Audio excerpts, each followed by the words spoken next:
नमस्कार। आज हामी कुमारी ब्याङ्कको अनलाइन नेसनल आइडी कसरी अपडेट गर्ने भनेर सिक्नेछौँ। सुरुमा हामी हाम्रो यो मोबाइल एपमा लगइन गरौँ र लगइन गरिसकेपछि हाम्रो यो ड्यासबोर्डको मुनितिर हेर्नुहोला। त्यहाँनिर तपाईँले यहाँ अपडेट केवाइसी भन्ने यो सेक्सन देख्नुहुनेछ र यसभित्र सुरुमै रहेको यो एनआइडीमा ट्याप गर्नुहोस्। त्यसपछि अब हामी यो एनआइडीको अपडेट गर्ने ठाउँमा आइपुगेका छौँ र यसको लागि हामीले यो कन्टिन्यू बटनमा क्लिक गरौँ। त्यसपछि अब हाम्रो यहाँ नेसनल आइडीको अपडेट गर्ने ठाउँ भेट्यौँ र यहाँनिर यो अपडेट एनआइडी डिटेल्सको एनआइडी नम्बरमा आफ्नो नम्बर हाल्नुहोला।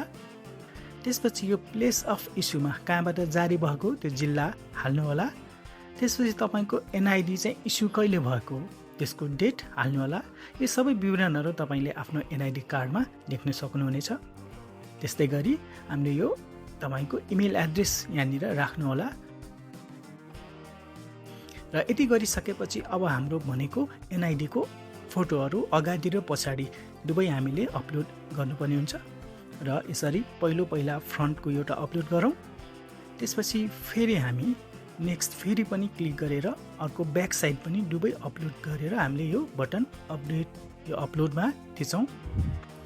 त्यसपछि दुइटै हाम्रो फाइल भइसकेपछि अब हामी कन्टिन्यू गरेपछि हाम्रो यो रिक्वेस्ट फर यो अपडेट इज सक्सेसफुली सबमिटेड भनेर देखाउँछ। यानि कि तपाईँले आफ्नो एनआइडी अपडेट गर्ने काम मजाले सम्पूर्ण रूपमा हामीले सक्सेसफुल्ली सबमिट गरिसक्यौँ।